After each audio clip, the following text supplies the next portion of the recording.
Friends, Radhe Radhe, खमा गणिसा। Most welcome है आप सभी लोगों का मेरे आज के ब्लॉग में। आई होप आप सब लोग खुश होंगे, स्वस्थ होंगे और हम भी यहाँ पे ठीक है। तो अभी टाइम हो रहा है सुबह का, मतलब अब तो ये है कि बच्चों की स्कूल खुल गई ना, तो आँख हमारी किचन में ही खुलेगी। तो यहाँ आ गई थी मैं किचन में बेटे का लंच बॉक्स बनाने के लिए, और उसके साथ ही मैंने यहाँ पे अपनी चाय चढ़ा दी थी। तो इधर चाय बनती रहेगी और इधर मैं उसका लंच बॉक्स तैयार कर लूँगी। तो आज लंच बॉक्स में बना के दे रही थी उसको सैंडविच, क्योंकि आज अष्टमी है और माता के भोग बनाना है और लगाना है। तो उसके पहले, जब तक हमारे यहाँ माता के भोग नहीं लगता ना, तो कोई भी नहीं खाता है। तो अभी उसको मैं पराठे वगैरह बनाकर नहीं दे सकती थी, तो इसलिए ब्रेड रखी थी, तो मैंने सोचा कि उसको सैंडविच ही बना के दे देते हैं। तो इधर चाय चढ़ाने के साथ में इधर सैंडविच मेकर मैंने निकाल लिया था और उसको साफ़ कर दिया। काफ़ी टाइम बाद यूज़ करते हैं ना, तो एक बार साफ़ करना तो बनता ही है। तो देखिए इधर चाय में मस्त उबाल आ रहा है और इधर मेरे आलू भी बॉईल हो चुके थे, तो इनको मैं पील कर लेती हूँ। और थोड़े गर्म थे तो थोड़ी सी दिक्कत हो रही थी इनको छीलने में।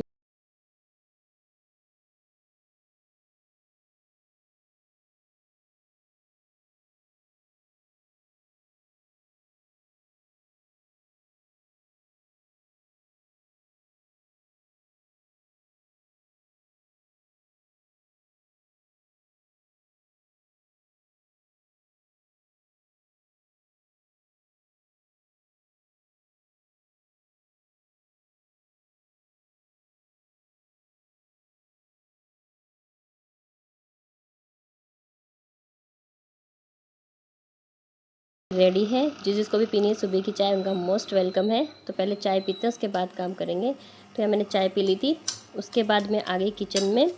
और यहाँ पे आलू भी ठंडे हो चुके थे, तो फटाफट चलो सैंडविच के लिए जो वो होता है ना मेन प्रोसेस वो स्टार्ट करते हैं। तो आलूओं को यहाँ पे मैंने मैश कर लिया था। अब इसमें जो रेगुलर मसाले होते हैं ना, बस वही मैं यहाँ पे ऐड कर रही हूँ। तो इस आलू में मैंने डाला टेस्ट के अकॉर्डिंग नमक, हल्दी पाउडर, लाल मिर्च का पाउडर, थोड़ी सी सौंफ और थोड़ा सा ये धनिया की पत्ती का जो पाउडर होता है ना, वो यहाँ डाला और इनको अच्छे से मिला लिया। अब चलिए अपने उसको अवन को भी गर्म करते हैं। तो मतलब टोस्टर को यहाँ पर मैंने प्री हीट कर लिया। अब आलू का सैंडविच बनाने के लिए जो ब्रेड थी, वो मैंने यहाँ पर एक ब्रेड ली और उसके ऊपर हमने जो आलू का मसाला बनाया था ना, बस वो अच्छे से एक ब्रेड के ऊपर अच्छे से उसको फैला देंगे। तो यहाँ मैंने उसको अच्छे से फैला दिया है। और उसके बाद जो दूसरी ब्रेड होती है ना, इससे कवर कर देंगे। तो यहाँ पे कवर करने के बाद में ये एक तैयार हो गया। तो ये घी था, इसको मैंने पहले पिघला लिया। ऊपर से हम थोड़ा सा घी लगाएंगे, आप मक्खन भी लगा सकते हो अगर आप चाहो तो। यहाँ पे घी था, मैंने यहाँ पे घी फैला दिया और इसको चलते हैं, रखते हैं अपने इसमें क्या बोलते हैं टोस्टर में। तो मैंने एक वहाँ रख दिया है। ऐसे इसी तरह से दूसरी ब्रेड भी मैंने यहाँ पे रेडी कर ली है, मतलब सैंडविच। और उसको भी ऊपर से हम यहाँ पे घी लगाकर और अपने इसमें टोस्टर में रख देंगे। बाकी इसमें मतलब थोड़ा जल्दी काम हो जाता है। बाकी है ना, टेस्ट तवे वाले का ज़्यादा अच्छा लगता है मुझे। तो यहाँ पे मैंने एक बैच इसमें लगा दिया है और दूसरा बैच में यहाँ पे तैयार करके रख देती हूँ। वो होगा तो दूसरे को भी फटाफट इसमें हम बेक कर लेंगे। तो यहाँ पे एक देखिए कितने अच्छे से बेक हो गई है ना। अच्छा शेप आ गया, बीच में से शेप आ जाता है ना, तो कट करने में ईजी रहता है। तो यहाँ पे मैंने लक्ष्य का टिफ़िन लगा दिया है। तो उसमें मैंने यहाँ पे रख दिए 4, क्योंकि इसके फ्रेंड्स होते हैं ना साथ में, तो फ्रेंड भी इसका लंच खाते हैं, तो इसलिए मैं थोड़ा एक्स्ट्रा ही रखती हूँ। और अब से ना इस सीज़न से इनके स्टार्ट करा है कि इनके 2 पीरियड के बाद में बीच में ब्रंच भी होता है, तो उसके लिए फ्रूट्स ले जाने पड़ते हैं। तो यहाँ पे एक टिफ़िन में फ्रूट्स का पैक कर रही थी, तो फ्रूट्स में आज मैंने यहाँ रखे हैं बनाना और थोड़े से ग्रेप्स। तो लीजिए इसके दोनों टिफ़िन पैक हो गए हैं। अब मैं आ गई थी कमरे में, रूम में, इसको तैयार करने के लिए टाइम हो चुका था। तो यहाँ पे आज इसको पहन के जानी थी स्काउट वाली यूनिफॉर्म। तो इस पे ना मेरे को हल्के से मतलब सलवटें दिखी, तो फटाफट मैंने प्रेस गरम करी और इसकी शर्ट पे प्रेस मार देती हूँ। ऐसे तो प्रेस करी हुई थी, लेकिन फिर भी मतलब पता नहीं कैसे होते हैं ना, कई बार बच्चे कपड़े निकालते तो ढंग से नहीं निकालते, जो एक दूसरे के कपड़े पे दब जाते हैं ना ऐसे। तो इसमें सलवट आ गई थी और मुझे ऐसे अच्छी नहीं लगती। मतलब ड्रेस पहनना है तो बिल्कुल ड्रेसअप ही पहनना है। और यहाँ अनाया की नौटंकी चालू थी।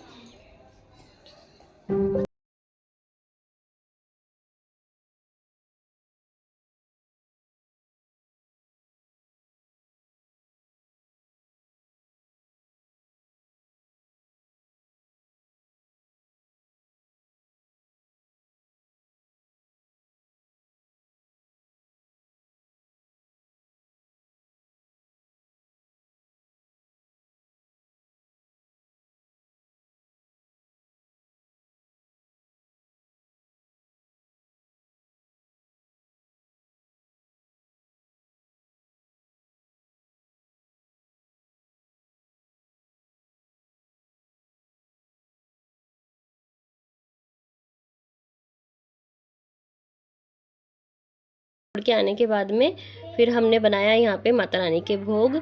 तो हमारे भोग लगता है काले चने और हलवे का। तो यहाँ पे पूड़ी, काले चने और हलवे बना लिए, और जो बनाते हैं ना वो माता के सामने ला के रख देते हैं। और यहाँ पे ना मतलब 4-4 पूड़ियाँ रख के और उसके ऊपर हलवे का एक पीस और थोड़े से चने रख कर, और फिर हमारे यहाँ माता के भोग लगाया जाता है। और हमारे यहाँ पूजते हैं अष्टमी का व्लॉग है, लेकिन कुछ वजह से मैं मतलब ना एडिट कर पाई ना अपलोड कर पाई, इसलिए आज आप लोगों को मिल रहा है। और उसके बाद हमने यहाँ देखी जोत। हमारे यहाँ 2 नारियल लगते हैं, एक माता का और एक भैरू जी का। तो जो भैरू जी का नारियल होता है ना, उससे पूरे से जोत देखी जाती है। जब तक वो नारियल मतलब उस नारियल से ही पूरी जोत देखी जाती है, समझ गए होंगे आप। बाकी आप लोगों के कैसे किया जाता है कमेंट में बताना। तो यहाँ माता के भोग लगाने के बाद में ये जो था ना कन्या भोग, इसको मैं कर रही हूँ पैक। क्योंकि हम लोग है ना पहले भी हम मतलब स्टार्टिंग में तो ये करते थे कि कन्याओं को घर पे बुला के उनको अच्छे से बिठा के खाना खिलाते थे। फिर होता क्या था कि 1-2 बार ना कन्याएं आई और बोली, आंटी हम तो उनके घर में खा के आ गए, हमारा ना पेट भरा हुआ है, आप तो हमको पैक करके दे दो। कहा यार ये क्या बात हुई। तो उसके बाद से फिर हम क्या करते हैं कि भाई इनका सबका तो पेट भरा होता है, यानी क्या होता है कि कन्याएं कम है ना अब, तो एक ही कन्या को 4-4 5-5 घर में जाके खाना खाना पड़ता है। वो बच्चे भी कितना खाएंगे। तो उसके बाद से हम लोगों ने क्या करना शुरू करा कि इधर हमारे पास में इधर ना झुग्गी झोपड़ियाँ हैं, तो वहाँ पे नीडिल है। तो मैं मतलब भोग लगाने के बाद में जो भी कन्या भोग का खाना होता है ना, वो इस तरह से हम पैक कर देते हैं और वहाँ जाके उन कन्याओं को दे आते हैं। तो यह मैंने पैक कर दिया और पापा दे आएंगे। वो देखो ये रास्ता भूल के ना रसोई में घुस गई। अब इसको निकालूं, वहीं से चल जा, रास्ता है, जा। तो घर के सारे काम से फ्री होने के बाद में मैं यहाँ आ गई थी रक्षे की नोटबुक्स पे कवर चढ़ाने, क्योंकि अब स्कूल रीओपन हो गए हैं और बुक्स तो क्या अभी मार्केट में आई नहीं है। इनका 5th क्लास का कोर्स चेंज हो गया, तो नई बुक्स आएंगी तब लेनी है। बाकी नोटबुक्स पे तो कवर चढ़ाने थे। और इनके क्या होता है कि हर सब्जेक्ट के हिसाब से एक कलर कोड दे रखा है, उसी कलर का कवर उस नोटबुक पे चढ़ाना होता है। तो यहाँ पे मैं जो ग्रीन चढ़ा रही हूँ ये होता है EVS के लिए। और ना ये ग्लेस पेपर आता है, इसका क्या कलर छूटता है। तो ऐसा नहीं है कि सिर्फ आपने ये पेपर चढ़ा दिया। तो इस कवर को लगाने के बाद में इसके ऊपर हमें जिलेटिन भी लगानी होती है, मतलब डबल मेहनत, डबल कवर चढ़ाने होते हैं। तो ये EVS की नोटबुक थी जिस पे ग्रीन चढ़ाना था। तो कलर कोड अच्छा भी रहता है, मतलब बच्चे को पूरे बैग में ना सारी कॉपियाँ छानी नहीं पड़ती, फटाफट निकल जाती कि हाँ EVS की निकालनी है, मतलब ग्रीन कलर निकालना है। तो वैसे ये सिस्टम अच्छा भी है एक तरीके से। तो यहाँ पे मैं सारी कॉपियों पे कवर चढ़ा रही थी और उसके बाद में सब पे जिलेटिन कवर भी चढ़ाना होता है, क्योंकि कलर छूटता है इसका, एक कच्चा कलर आता है इनके ऊपर।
पे मैंने ऑलमोस्ट सारी नोटबुक्स पे कवर चढ़ा दिए थे। तो ये EVS का कंप्लीट हो गया। और उसके बाद देखिए ये रेड इंग्लिश की है, ये मैथ्स की है और ये येलो हिंदी की है। एक येलो में वो वर्क कर रहा है। तो ठीक है, आज का व्लॉग यहीं एंड करती हूँ।